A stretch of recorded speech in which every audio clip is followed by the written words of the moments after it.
Thank you, Mr. Speaker, and I ask for unanimous consent to revise and extend my remarks. Without objection. Mr. Speaker, in commemoration of Black History Month, I rise to acknowledge the Republican Party's proud and storied history of standing up for the rights of African Americans. The first black members of Congress served during Reconstruction, and they were all Republicans. They won their seats despite fierce threats against black voters by groups like the Ku Klux Klan, and were successful only as a result of the firm support they received from the Republican Party.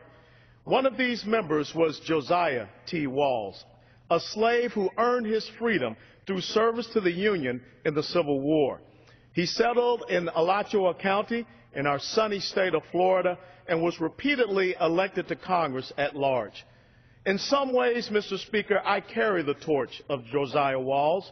You see, in 1876, the Democrats contested his election and had him replaced midterm with one of their own. No black Republican would again be elected from Florida to this House until November the 2nd of 2010, when the voters of that state entrusted me to be their representative. On my desk in my office, there was a book called Capital Men, and it's a biography of those first black members of Congress. I stand where Josiah Walls and the other early black Republican members of Congress once stood.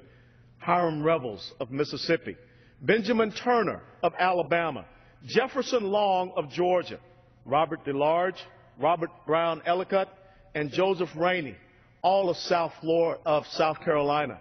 They were the ones who carried that first torch for my colleague, Tim Scott.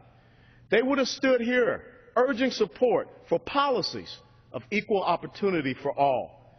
Mr. Speaker, I stand here this evening to recognize their legacy. The Republican Party has always been the party of freedom. Today, we understand that our principles are best served when we act as stalwart advocates of free markets. But historically, Republicans understood that the value of every human life is diminished when any life is made to work against its will. Free markets are characterized by the free exchange of goods and services and by the free exchange of labor for compensation. See, Mr. Speaker, without free people, there can be no free markets. Where men are not free, freedom does not reign. And so the Republicans have always been the party of free men, of individual freedom. It was Abraham Lincoln, the president, the father of the Grand Old Party, who signed the Emancipation Proclamation and brought about the freeing of the slaves. For many, this is the beginning and the end of the Republican Party's role in advancing equal rights. But that understanding misses the myriad ways our party went on to better the lives of black Americans and cheapens the many contributions that later generations of Republicans made to the cause of freedom. It was, in fact, Republicans of their day who worked to pass the 13th, the 14th, and the 15th Amendments, securing for African Americans deliverance from slavery, equal protection under the law, and the right to vote. Each of these accomplishments did its part to cement the fundamental freedoms all Americans enjoy today. None of them could have gotten off the ground without GOP support. Take the 13th Amendment, for example. At Abraham Lincoln's request, the Republican National Committee Chairman, Edwin Morgan, made abolishing slavery an official part of the party's platform in 1864. At that year's National Convention, he opened with a statement on the topic.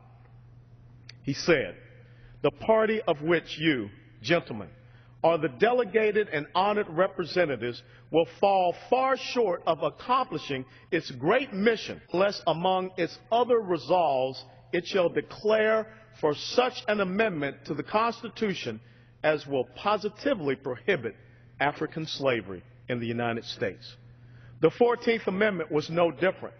A little known fact about that law that granted black American citizenship with all the rights and privileges thereof is that every vote in favor was cast by a Republican and every vote against was cast by a Democrat. And in 1968, when the Democrat-controlled legislature of New Jersey voted to rescind its ratification of the 14th Amendment, it was the state's Republican governor who vetoed that attempt. Mr. Speaker, it was the Republican-controlled 39th Congress that established the Buffalo Soldiers, a fighting force of 6 regiments of black American troops. They would soon become known for exhibiting the courage of a cornered buffalo in battle while posted to the frontier. In peacetime, they gained renown for being the finest horsemen the Army had to offer. And in 1907, the 10th Cavalry Regiment of the Buffalo Soldiers was sent to the United States Military Academy at West Point to teach the cadets riding skills and mounted drill. Mr. Speaker, think about that for a second. The commanders of that day, so confident in the ability of the Buffalo Soldiers that they entrusted them with the training of the next generation of Army leaders. And it was the Republicans who made that happen. It was the Republicans who passed the 15th Amendment as well. For once, the story is true that not every Republican supported it. A few abstained, saying the measure did not go far enough. It was the Democrats who voted against the 15th Amendment. And when it passed anyway, it was the Democrats who resorted to the use of poll taxes, literacy tests, intimidation, and other pernicious practices in an effort to keep black Americans from exercising their right to vote. And this was something that my grandparents and my parents experienced growing up in South Georgia. It was a Republican by the name of Senator Charles Sumner who got the equal rights movement on its feet, a fierce abolitionist and leader of the radical Republicans. Sounds very familiar when they start talking about Tea Party Republicans. Senator Sumner wrote and shepherded the first ever civil rights bill through Congress. It was a Republican president and the great General Ulysses S. Grant who signed it into law the same day that it passed. And that comprehensive bill, the Civil Rights Act of 1875, would become the blueprint for every subsequent piece of civil rights legislation to come before Congress, despite the fact that it was struck down by a backward-looking court. It was the Republicans who first called for racial justice in the armed forces, not only allowing black Americans to serve their country, but welcoming them to serve their country alongside their white brothers. It was a Republican judge named Elbert Tuttle who time and again ruled in favor of civil rights and who went on to order the University of Mississippi to admit its first ever black college student. It was a Republican Supreme Court justice who authored the decision in Brown versus the Board of Education that recognized racial segregation for what it was, a violation of the United States Constitution.